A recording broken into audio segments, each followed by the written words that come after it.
કેમ છો બધા મજામાં હશો તેવી આશા અને શુભેચ્છાઓ। તમારા બધાનું સ્વાગત છે આપણી રેસીપીની ચેનલ સિલ્વર સ્પૂન હીરોઝ કિચનમાં। તો ચાલો આપણે આજે જોઈશું એક નવી વાનગી। તો આજે આપણે બનાવીશું એકદમ ઇન્સ્ટન્ટ ચટપટી ચટાકેદાર એવી 5 મિનિટની અંદર બની જાય એવી મસ્ત નવીન ચટણી બનાવવાના છીએ। માત્ર 2 ડુંગળીમાંથી પૂરા પરિવારને થઈ રહે એવી સરસ આ ચટણી છે। અને ફ્રેન્ડ્સ, કોઈ પણ શાકની જરૂર ન પડે એવી આ ચટણી છે। તો ખાસ ગરમીની અંદર રાહત અને ક્યારેક ઉતાવળ હોય શાક બનાવવાની ટાઈમ ન હોય તો ફટાફટ આ ચટણી બનાવીને તમે થેપલા પરોઠા ભાખરી જોડે સર્વ કરી શકો છો। એટલી ટેસ્ટી લાગે છે કે આવી રીતના જ આમ એમ થાય કે સલાડની જેમ ખાઈ લઈએ। આવી રીતના મસ્ત ગરમા ગરમ રોટલી હોય અને માથે આવી રીતના ચટણી મૂકી હોય તો જલસા પડી જાય અને કોઈ પણ શાકની પણ જરૂર ન પડે। તો ચાલો ફ્રેન્ડ્સ, જોઈ લઈએ મસ્ત પૂરી રેસીપી। સૌપ્રથમ આપણે 2 ડુંગળી લઈશું। મોટી એવી ડુંગળી લીધેલી છે। તમારે નાની હોય તો તમે 4 લઈ શકો છો અથવા 3 લઈ શકો છો। તો હવે આપણે ડુંગળીને ફોતરા કાઢીને ઝીણી એવી ચોપ કરી લઈશું।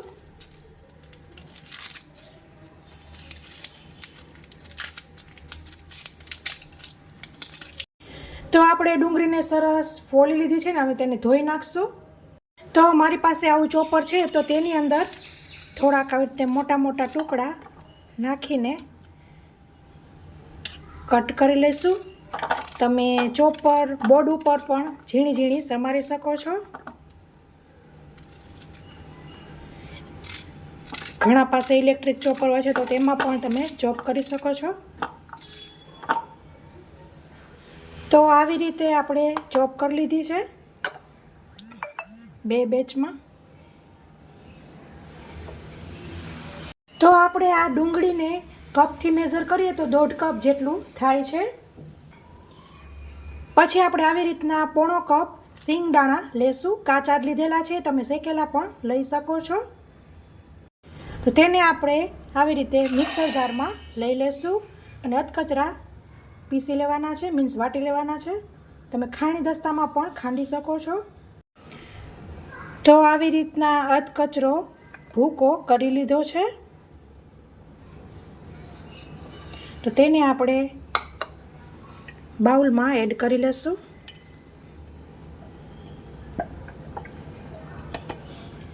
પછી આપણે આવી રીતના 1 કપ જેટલી ધોઈને સમારેલી કોથમીર ઉમેરીશું।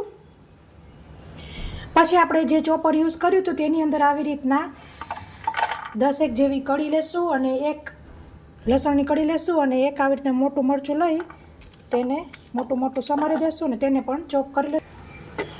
તો આવી રીતના લીલું મરચું ને લસણ સરસ ચોપ થઈ ગયા છે, તો આખા પાખા જ રાખવાના છે તો જ ચટણીમાં મજા આવશે।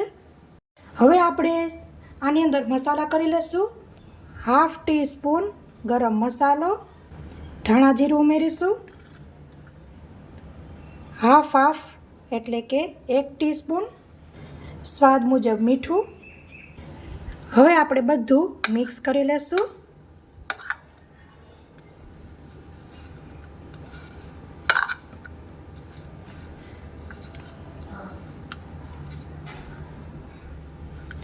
તો ફ્રેન્ડ્સ, આપણું બધું મિક્સચર સરસ મિક્સ થઈ ગયું છે। હવે આગળ વધીશું। પછી આપણે વઘાર્યું લેશું અને તેની અંદર તેલ ઉમેરીશું।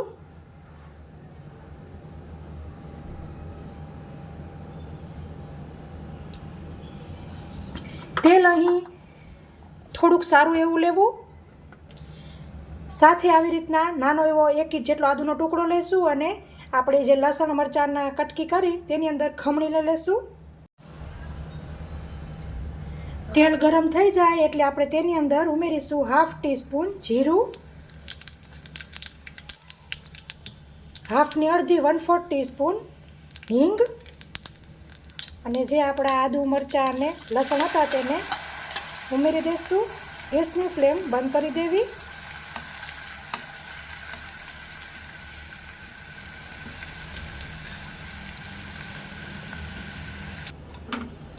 પછી આ તડકાની અંદર ઉમેરીશું 1 ટેબલ સ્પૂન લાલ મરચું અને આવી રીતના 1 ચમચી આપણી ઘરના દહીંની ઘરના ચમચીથી ઉમેરીશું અને બધું મિક્સ કરી લેવું.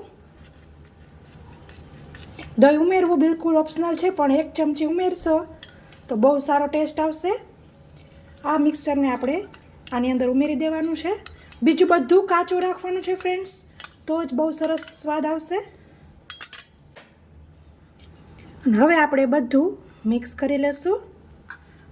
આની અંદર આપણે હળદરનો ઉપયોગ નથી કરવાનો.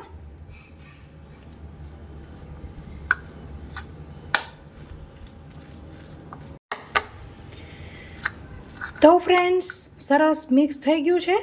બાય ચાન્સ તમને જો ઢીલી ચટણી ટાઈપ પસંદ હોય તો તમે હજી દહીં ઉમેરી શકો છો અથવા તેલની ક્વોન્ટિટી વધારી શકો છો.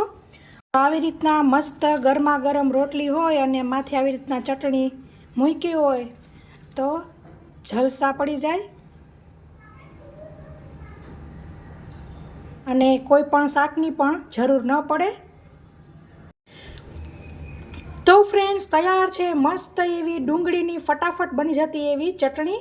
કંઈ પણ ગેસનો ફટાફટ ઉપયોગ કર્યા વગર ખાલી તડકા પૂરતો જ વઘાર પૂરતો જ આપણે ગેસ ચાલુ કરવાનો છે. ગરમીની અંદર પણ રાહત, ઉતાવળ હોય ત્યારે પણ રાહત, ફટાફટ બની જતી એવી આ ચટણી છે.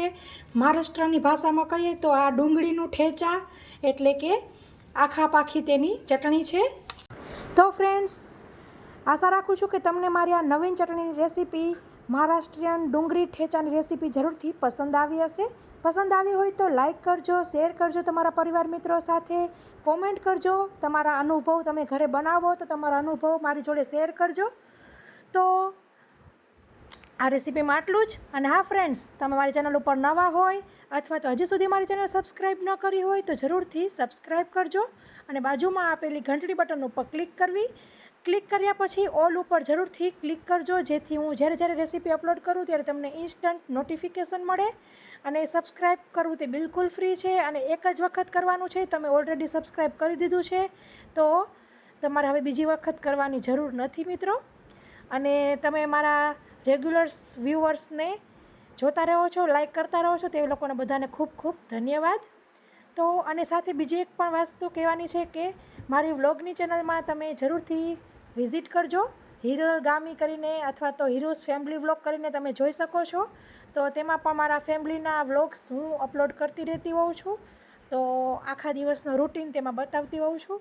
તો જરૂરથી તે જોજો, તમને તે પણ જોવાની મજા આવશે. ત્યાં પણ મને સપોર્ટ કરજો.